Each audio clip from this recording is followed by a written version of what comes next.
حتى إذا جاء أمرنا وفارت النور قل نحمل فيها من كل زوجين اثنين وأهلك إلا من سبق عليه القول وما آمن معه إلا قليل. یہاں تک کہ جب ہمارا حکم آ پہنچا اور تنور ابلنے لگا، ہم نے کہا اس کشتی میں ہر قسم کے جوڑے دوہرے سوار کر لے اور اپنے گھر کے لوگوں کو بھی سوائے ان کے جن پر پہلے سے بات پڑ چکی ہے، اور سب ایمان والوں کو بھی. اس کے ساتھ ایمان لانے والے بہت ہی کم تھے. کشتی میں سوار ہونے والوں کی تعداد 80 بتائی جاتی ہے. چنانچہ جب تنور جوش مارنے لگا تو نوح علیہ السلام کشتی میں سوار ہو گئے. کشتی ان کی بستی میں لوگوں سے دور پہاڑ پر تھی. اللہ کی قدرت کہ تمام قسم کے جانور بھی کشتی کے پاس آ گئے. نوح علیہ السلام نے انہیں بھی سوار کر لیا. اللہ تعالیٰ سورۃ القمر آیات 11 اور 12 میں فرماتے ہیں: ففتحنا أبواب السماء بماء منهمر وفجرنا الأرض عيونا فالتقى الماء على أمر قد قدر. پس ہم نے آسمان کے دروازوں کو زور کی بارش سے کھول دیا اور زمین کے چشموں کو جاری کر دیا. پس اس کام پر جو پانی مقرر کیا گیا تھا خوب جمع ہو گیا. آسمان سے نازل ہونے والا اور زمین سے نکلنے والا پانی کتنا تھا اس کا اندازہ اللہ ہی کو ہے. بہرحال اس پانی نے زمین پر رہنے والے انسان، چوپائے، حیوانات، غرض ہر چیز کو غرق کر دیا. اس بارے میں اللہ فرماتے ہیں: نوح نے اپنی قوم سے تنگ آ کر ہمارے حضور دعا کی، ہم تو ہیں ہی بہترین طور پر دعاؤں کے قبول کرنے والے. فوراً ان کی دعا قبول کر لی اور اس تکلیف اور ایذا سے انہیں بچا لیا جو انہیں کفار سے روز مرہ پہنچ رہی تھی، اور ان کی اولاد کو ہم نے باقی رہنے والی بنا دیا. یعنی انہی کی اولاد سے پھر سے دنیا آباد ہوئی، کیونکہ صرف وہی لوگ بچے تھے جو کشتی پر سوار تھے، اور ہم نے ان کا ذکر خیر پچھلوں میں باقی رکھا. نوح علیہ السلام پر تمام جہانوں میں سلام ہو. ہم نیکی کرنے والوں کو اسی طرح بدلے دیتے ہیں. وہ ہمارے ایماندار بندوں میں سے تھا. پھر ہم نے باقی سب کو غرق کر دیا. اللہ مزید فرماتے ہیں: جب پانی میں طغیانی آ گئی تو اس وقت ہم نے تمہیں کشتی میں چڑھا لیا تاکہ اس کو تمہارے لیے نصیحت اور یادگار بنا دیں، تاکہ یاد رکھنے والے کان اس کو یاد رکھیں.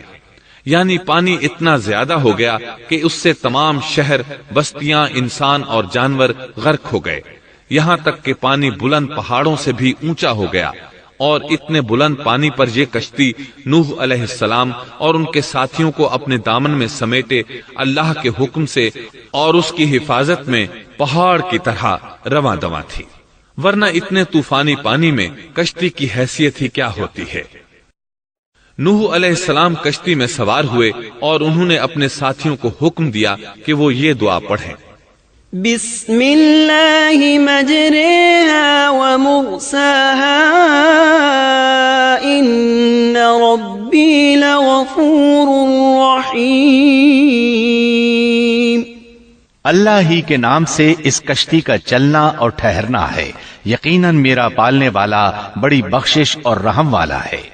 یہی اللہ کا حکم آپ کو تھا کہ جب تم اور تمہارے ساتھی ٹھیک طرح بیٹھ جاؤ تو کہنا: الحمد للہ الذی نجانا من القوم الظالمین وقل رب انزلنی منزلا مبارکا وانت خیر المنزلین. سب تعریف اللہ ہی کے لیے ہے جس نے ہمیں ظالم لوگوں سے نجات عطا فرمائی، اور کہنا کہ اے میرے رب مجھے بابرکت اتارنا اور تو ہی بہتر اتارنے والا ہے. اللہ تعالیٰ نوح علیہ السلام کو نصیحت کر رہے ہیں کہ اللہ آپ کو اور آپ کے اہل کو نجات عطا فرمائیں گے. کشتی میں نوح علیہ السلام کے کافر بیٹے کے علاوہ تمام گھر والے سوار تھے۔ آپ کے کافر بیٹے کا نام کنعان تھا، وہ ایک طرف کھڑا تھا۔ نوح علیہ السلام نے اسے پکارا، میرے بیٹے اس کشتی میں آ جا اور کافروں کا ساتھی نہ بن، لیکن اس بدبخت نے کہا، میں ابھی کسی پہاڑ کی چوٹی پر پناہ لے لوں گا جو مجھے اس پانی سے بچائے گی۔ نوح علیہ السلام نے کہا، آج اللہ کے حکم سے کوئی بچانے والا نہیں مگر وہی جس پر اللہ رحم کرے۔ باپ اور بیٹے کے درمیان یہ گفتگو جاری تھی کہ ایک طوفانی موج نے اسے اپنی زد میں لے لیا اور اسے غرق کر دیا۔ نوح علیہ السلام سے اللہ نے وعدہ کر رکھا تھا کہ اللہ تعالیٰ اس کے اہل کو نجات عطا فرمائے گا۔ چنانچہ جب آپ کی آنکھوں کے سامنے آپ کا بیٹا غرق ہو گیا تو وہ پکار اٹھے، اے اللہ، میرا بیٹا میرے گھر والوں میں سے تھا اور تو نے مجھ سے وعدہ کیا تھا کہ میرے گھر والوں کو نجات عطا فرمائے گا، اور تو تمام حاکموں سے بہتر حاکم ہے، لہذا ناممکن ہے کہ تیرا وعدہ پورا نہ ہو۔ واضح ہو کہ نوح علیہ السلام کا اپنے بیٹے کے بارے میں بات کرنا بطور استفسار تھا، بطور بحث نہیں تھا۔ آپ وضاحت چاہتے تھے۔ اللہ تعالیٰ نے فرمایا، اے نوح، وہ تیرے اہل سے نہیں تھا کیونکہ وہ کافر تھا۔ کفر نسب کو ختم کر دیتا ہے۔ ایک مومن کا دوسرے مومن سے تعلق ایک مسلمان بھائی کے کافر بھائی سے تعلق سے زیادہ بڑا ہے، اور حقیقی اخوت وہ ہے جس کی بنیاد ایمان پر ہو۔ کفر تو نسبی تعلق کو کاٹ دیتا ہے، اس لیے اللہ نے یہ نہیں فرمایا کہ وہ کافر ہے، بلکہ یہ فرمایا کہ وہ تیرے اہل سے نہیں ہے۔ ہمارے لیے بھی یہی حکم ہے، کسی مومن کا کافر کے ساتھ رشتہ نہیں ہو سکتا۔ اس کے ساتھ اللہ نے نوح علیہ السلام کو نصیحت فرمائی کہ آپ ہرگز وہ چیز نہ مانگیں جس کا آپ کو مطلقاً علم ہی نہ ہو، اور ہم آپ کو نصیحت کرتے ہیں کہ جاہلوں میں اپنا شمار کرانے سے باز رہیں۔ جب نوح علیہ السلام یہ بات جان گئے کہ ان کا سوال واقعے کے مطابق نہیں تھا تو فوراً اس سے رجوع کر لیا اور اللہ تعالیٰ سے اس کی رحمت اور مغفرت کے طالب ہوئے۔ اس موقع پر انہوں نے دعا کی، قال رب انی اعوذ بک ان اسألک ما لیس لی به علم وَإِلَّا تَغْفِرْ لِي وَتَرْحَمْنِي أَكُن مِّنَ الْخَاسِرِينَ۔ نوح علیہ السلام نے کہا، اے میرے پروردگار، میں تیری ہی پناہ چاہتا ہوں اس بات سے کہ تجھ سے وہ مانگوں جس کا مجھے علم ہی نہ ہو۔ اگر تو مجھے نہ بخشے گا اور تو مجھ پر رحم نہیں کرے گا تو میں خرابی والوں میں ہو جاؤں گا۔ یہ دعا انہوں نے مانگی۔ اپنے بیٹے کے متعلق سوال کے علاوہ نوح علیہ السلام نے اللہ تعالیٰ کی کوئی نافرمانی نہیں کی اور نہ اپنے نفس پر کسی نافرمانی کو شمار کیا۔ کشتی نوح علیہ السلام اور ان کے ساتھیوں کو لیے پانی کی موجوں پر بلند ہو رہی تھی، اور زمین پر موجود ہر چیز، انسان، حیوانات، چوپائے، پرندے غرق ہو چکے تھے۔ ان میں کوئی بھی باقی نہیں بچا تھا۔ اگر کوئی زندہ بچا تھا تو کشتی والے۔ ابن عباس رضی اللہ عنہما سے روایت ہے کہ نوح علیہ السلام اور ان کے ساتھی 6 ماہ کشتی میں رہے، اور بعض روایات میں یہ بھی ہے کہ وہ محرم کی 10 تاریخ کو کشتی سے نیچے اترے۔ آخر اللہ کے حکم سے طوفان رک گیا۔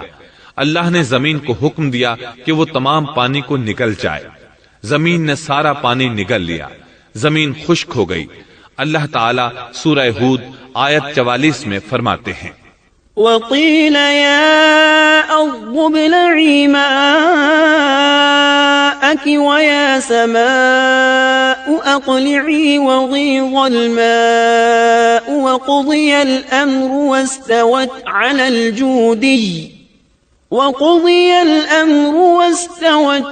الْجُودِيِّ وَقِيلَ بُعْدًا لِلْقَوْمِ الظَّالِمِينَ۔ اور فرما دیا گیا کہ اے زمین اپنے پانی کو نگل جا، اور اے آسمان بس کر تھم جا۔ اسی وقت پانی سکھا دیا گیا اور کام پورا کر دیا گیا، اور کشتی جودی نامی پہاڑ پر جا ٹھہری، اور فرما دیا گیا کہ ظالم لوگ اللہ کی رحمت سے دور ہیں۔ کشتی جودی پہاڑ پر جا کر ٹھہر گئی۔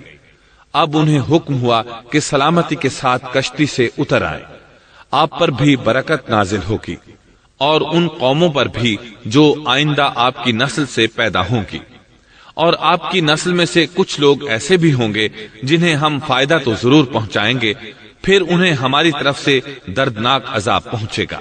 بہت سی روایات میں یہ بات مذکور ہے کہ نوح علیہ السلام ایک لمبی مدت یعنی 6 ماہ کشتی میں طوفان تھم جانے کا انتظار کرتے رہے۔ آپ نے طوفان کے حالات معلوم کرنے کے لیے ایک کبوتر بھیجا جو واپس آ گیا، اسے پاؤں رکھنے کو جگہ نہ ملی۔ اسے دوبارہ بھیجا گیا تو وہ پھر واپس آ گیا۔ چند دن بعد اسے پھر بھیجا گیا تو وہ اپنی چونچ میں زیتون کی ایک ٹہنی لیے ہوئے تھا۔ اس سے نوح علیہ السلام نے معلوم کر لیا کہ پانی زمین سے کچھ ہی اونچا رہ گیا ہے اور درخت وغیرہ اگ چکے ہیں۔ کچھ دن بعد اسے پھر بھیجا گیا۔ اس مرتبہ وہ واپس لوٹا تو اس کے پاؤں خاک آلود تھے۔ نوح علیہ السلام نے سمجھ لیا کہ طوفان رک گیا اور زمین خشک ہو چکی ہے۔ سیرت کی کتب میں یہ واقعہ موجود ہے۔ اسی کی بنیاد پر سیرت نگاروں کا کہنا ہے کہ کبوتر کا آنا سلامتی کی علامت تھا اور اس کی چونچ میں زیتون کی ٹہنی نوح علیہ السلام کی بادشاہت کی طرف اشارہ تھا۔ اس طرح نوح علیہ السلام زمین پر اتر آئے۔ اس وقت اولاد آدم میں سے کوئی انسان سوائے ان لوگوں کے زندہ نہیں بچا تھا۔ جزیرہ عرب، فلسطین اور ان کے ارد گرد کا علاقہ غرق ہونے سے محفوظ رہا۔ ان کے علاوہ تمام زمین غرق ہوئی تھی۔ سب کے سب طوفان کی نظر ہو گئے۔ صرف نوح علیہ السلام سے اولاد پیدا ہوئی اور زمین میں ان کی اولاد کے علاوہ اور کسی کی نسل باقی نہ رہی۔ اسی وجہ سے نوح علیہ السلام کو آدم ثانی اور ابو البشر ثانی کہا جاتا ہے، کیونکہ تمام کے تمام بشر انہی کی طرف منسوب ہیں۔ سورۃ الصافات آیات 75 تا 77 میں اسی طرف اشارہ ہے۔ وَلَقَدْ نَادَانَا نُوحٌ فَلَنِعْمَ الْمُجِيبُونَ وَنَجَّيْنَاهُ وَأَهْلَهُ مِنَ الْكَرْبِ الْعَظِيمِ وَجَعَلْنَا ذُرِّيَّتَهُ هُمُ الْبَاقِينَ۔ اور ہمیں نوح نے پکارا تو دیکھ لو کہ ہم کیسے اچھے دعا قبول کرنے والے ہیں۔ ہم نے اسے اور اس کے فرما برداروں کو اس زبردست مصیبت سے بچا لیا، اس کی اولاد ہم نے باقی رہنے والی بنا دی۔